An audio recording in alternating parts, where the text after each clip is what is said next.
Hello အားလုံးပဲမင်္ဂလာပါဒီနေ့ဗီဒီယိုလေးမှာတော့ဒီ 12DC ကနေ 220V AC ကိုဒီ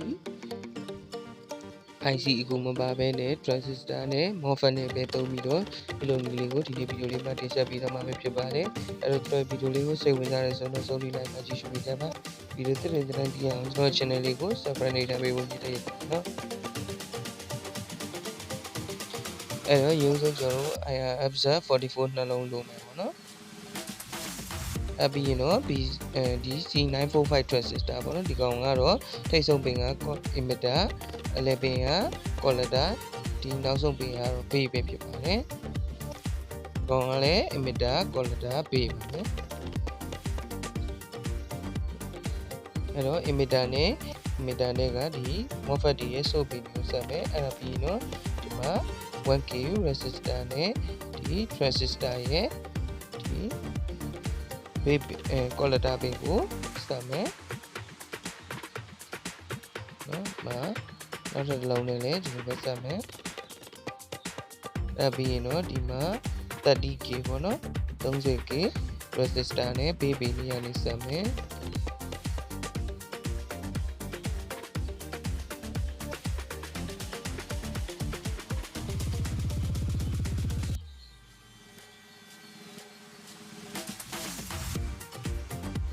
ပြီးတော့ဒီမှာ resistor ၄လုံးကိုအတူတူပေါင်းပြီးတော့ join လိုက်နော်ပေါင်းပြီးတော့ဆက်လိုက်မယ်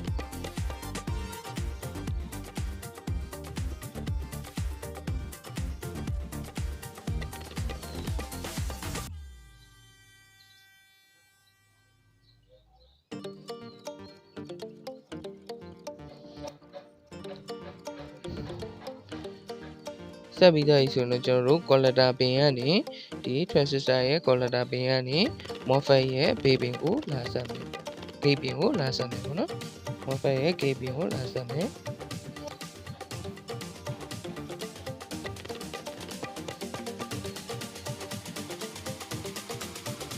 ပြီးတော့ဒီဘက် transistor အနေနဲ့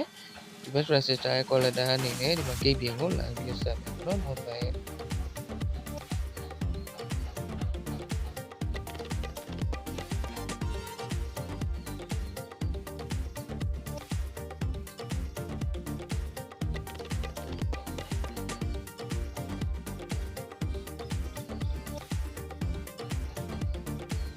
ပြီးတော့50 volt 1 microfarad capacitor နဲ့ဒီ capacitor ရဲ့အပေါင်းပင်ကနေဒီ MOSFET ရဲ့ gate pin ကိုလာဆက်မ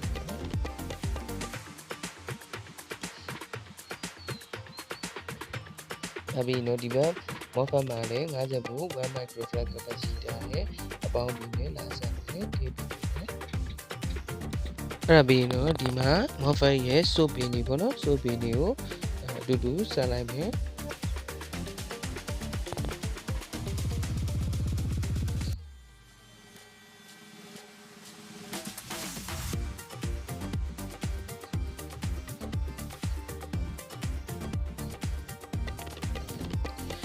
ပြီးတော့ဒီမှာဒီ capacitor ရဲ့အနှုတ်ပင်ကနေဒီဘက် transistor ရဲ့ base pin ကိုလာပြီးတော့ဆက်မယ်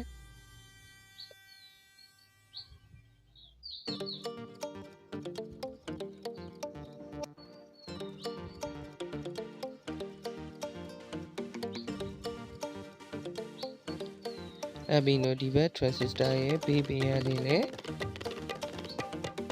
နော်ဒီဘက် capacitor ရဲ့အနှုတ်ပင်ကိုလာပြီးတော့ဆက်မယ်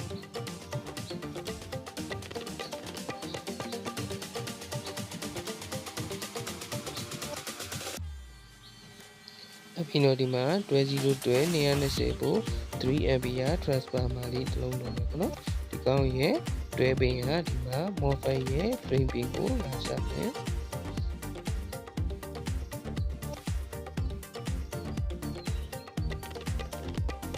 နောက်ထပ်တွဲပင်တစ်ချောင်းကဒီမှာဒီဘက် MOSFET ရဲ့ drain pin ကိုပဲလာဆက်မယ်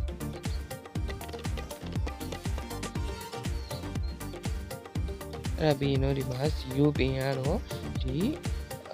capacitor resistor တွေစုံနေအပေါင်းပင်နေရပါတော့ input အပေါင်းနေရကိုလာဆက်မယ်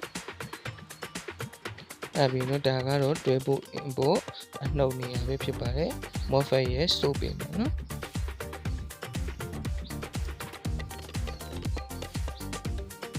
အဲ့ပြီးတော့ဒီမှာ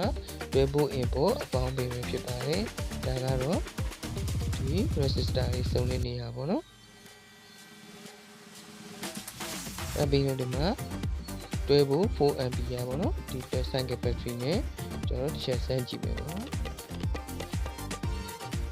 ဒါကတော့တွဲဖို့30 watt ဒီအလိမ်မီဒီလေးပဲဖြစ်ပါတယ်နော်မီဒီလေးပါ on လေးနဲ့တစ်ချက်စမ်းကြည့်မယ်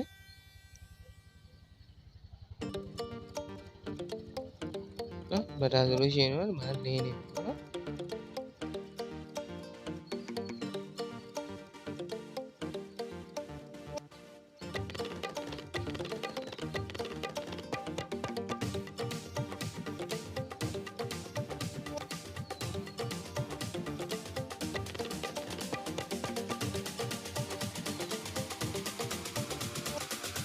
ဒီမှာနော်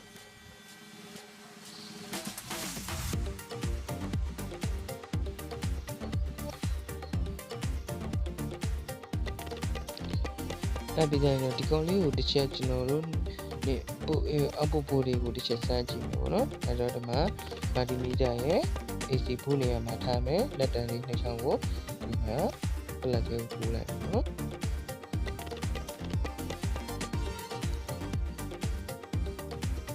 ဒါဆိုရင်ဒီမှာသူ့ရဲ့အောက်ပုတ်ပိုးတွေက220ပို့နော်224ပို့ပေါ့နော်ဒီပတ်ဝန်းကျင်လေးမှာပေါ့နော်ဘက်ထရီနည်းနည်းလေးကျန်နေရတယ်ပါတယ်ပေါ့နော်223ပို့ပါနော်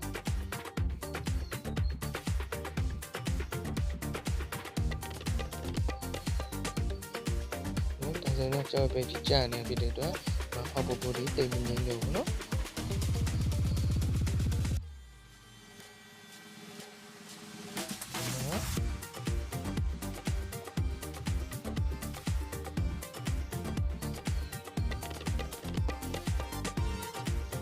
အဲ့တော့ဒီကောင်ကိုဖုန်းကားတစ်ချက်နဲ့ဆက်ပြီးတွင်းကြည့်လိုက်ပေါ့နော်ဖုန်းကားတွင်းကြည့်လိုက်မယ်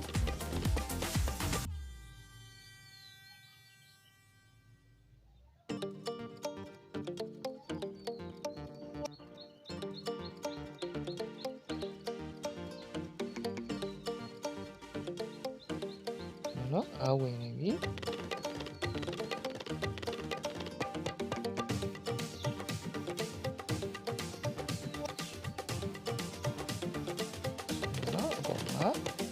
ဝင်ပြန်နော်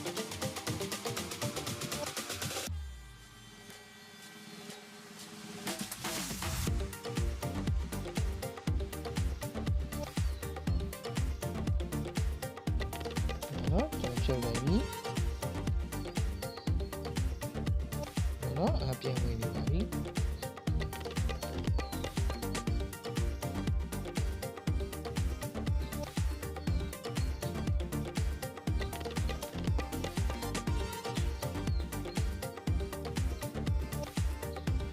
ဒါတော့ကျွန်တော်တို့အိမ်မှာလက်တွေးပြုလုပ်နိုင်မယ်ပေါ့နော်ဒီ